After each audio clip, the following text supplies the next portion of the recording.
بسم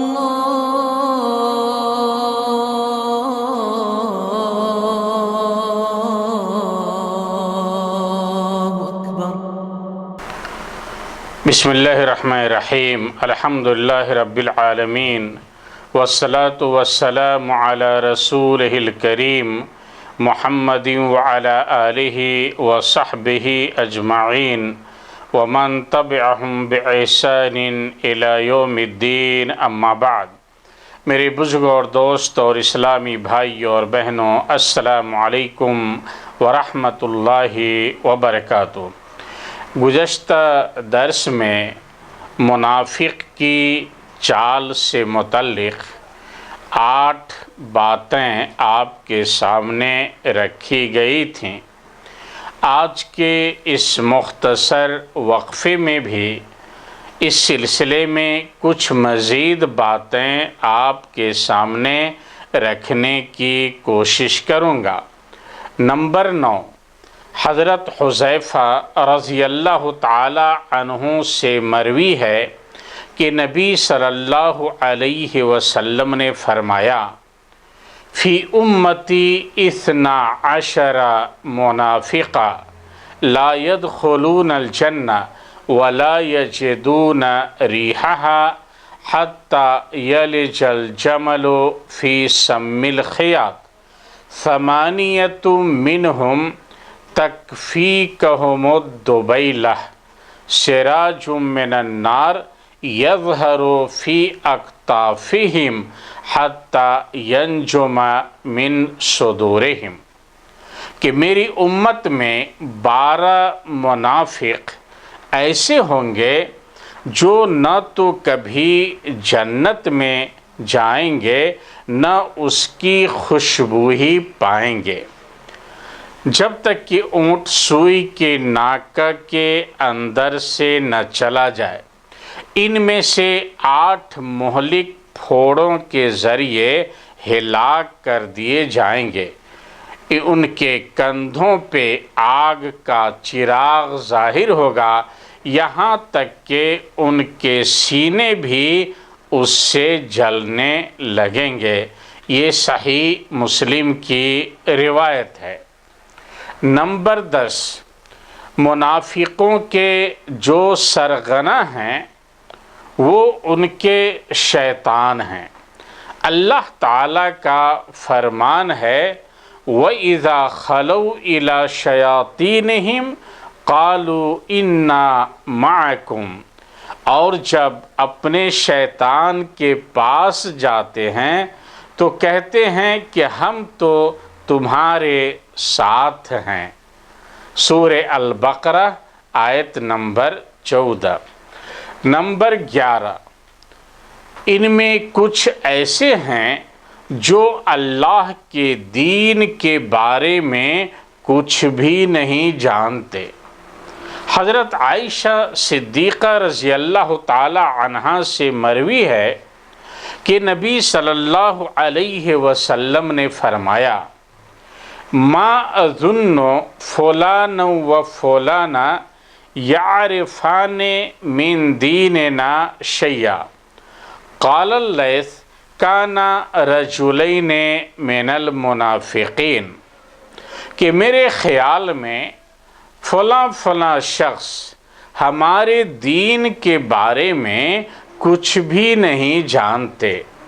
حضرت لیث فرماتے ہیں کہ وہ دونوں منافق تھے۔ یہ صحیح بخاری کی روایت ہے۔ نمبر 12، منافقین کفر میں یہود و نصارہ کے بھائی ہیں۔ یہ مسلمانوں کے خلاف یہود و نصارہ کا ساتھ دیتے ہیں اور ان کے ساتھ جھوٹ بھی بولتے ہیں۔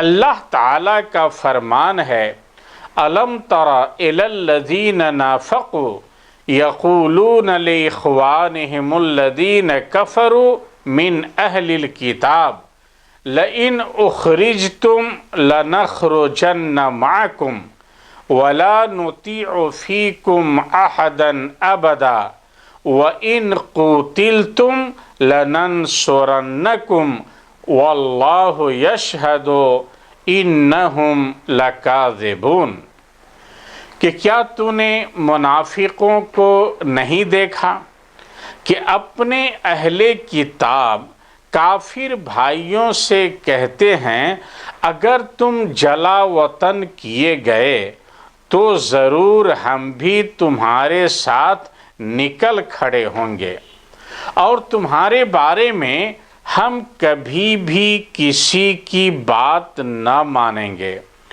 اور اگر تم سے جنگ کی جائے تو بخدا ہم تمہاری مدد کریں گے۔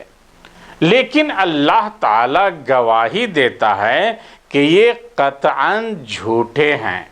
سورہ الحشر آیت نمبر 11۔ نمبر 13، منافقین کافروں کے ساتھ دوستی کرنے میں سبقت کرتے ہیں اور ان کی قربت حاصل کرنے میں لگے رہتے ہیں۔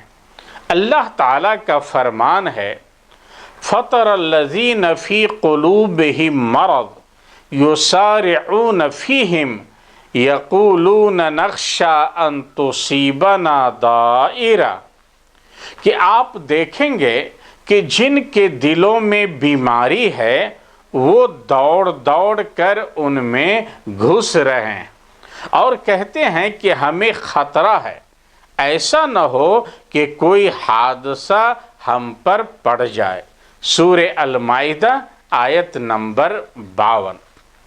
نمبر 14، منافقین نماز کی ادائیگی میں بڑے سست اور کاہل ہوتے ہیں۔ اللہ کا فرمان ہے وَإِذَا قَامُوا إِلَى الصَّلَاةِ قَامُوا كُسَالَىٰ يُرَاءُونَ النَّاسَ وَلَا يَذْكُرُونَ اللَّهَ إِلَّا قَلِيلًا اور جب نماز کے لیے کھڑے ہوتے ہیں تو بڑی کاہلی کی حالت میں کھڑے ہوتے ہیں، صرف لوگوں کو دکھاتے ہیں، اور یاد الہی تو یوں ہی برائے نام کرتے ہیں۔ سورہ النساء آیت نمبر 142۔ نمبر 15، یہ اگر جہاد میں نکلتے ہیں تو ان کا مقصد صرف حصول مال ہوتا ہے، اور اگر جہاد کہیں دور مقام پر قائم ہو تو پھر یہ جاتے ہی نہیں۔ اللہ تعالیٰ کا فرمان ہے لَوْ كَانَ عَرَضًا قَرِيبًا وَسَفَرًا قَاصِدًا لَاتَّبَعُوكَ وَلَكِنْ بَعُدَتْ عَلَيْهِمُ الشُّقَّةُ کہ اگر جلد حصول ہونے والا مال و اسباب ہوتا اور ہلکا سا سفر ہوتا تو یہ ضرور آپ کے پیچھے ہو لیتے، لیکن ان پر تو دوری اور درازی کی مشکل پڑ گئی۔ سورہ التوبہ آیت نمبر 42۔ نمبر 16، یہ کافروں کے ساتھ جہاد کرنے سے پیچھے ہٹنے کے لیے اجازت طلب کرتے ہیں۔ اللہ تعالیٰ کا فرمان ہے انما یستاذنک الذین لا یؤمنون باللہ والیوم الآخر وارتابت قلوبہم کہ یہ اجازت تو تجھ سے وہی طلب کرتے ہیں جنہیں نہ اللہ پر ایمان ہے نہ آخرت کے دن کا یقین ہے، جن کے دل میں شک ہیں۔ سورہ التوبہ آیت نمبر 45۔ میرے بھائیوں، باقی باتیں اگلے درس میں رکھنے کی کوشش کروں گا۔ اللہ تعالیٰ سے دعا ہے کہ اللہ تعالیٰ ہم سب کو دین کی باتیں سننے، سمجھنے اور عمل کرنے کی توفیق عطا فرمائے۔ والسلام علیکم ورحمۃ اللہ وبرکاتہ۔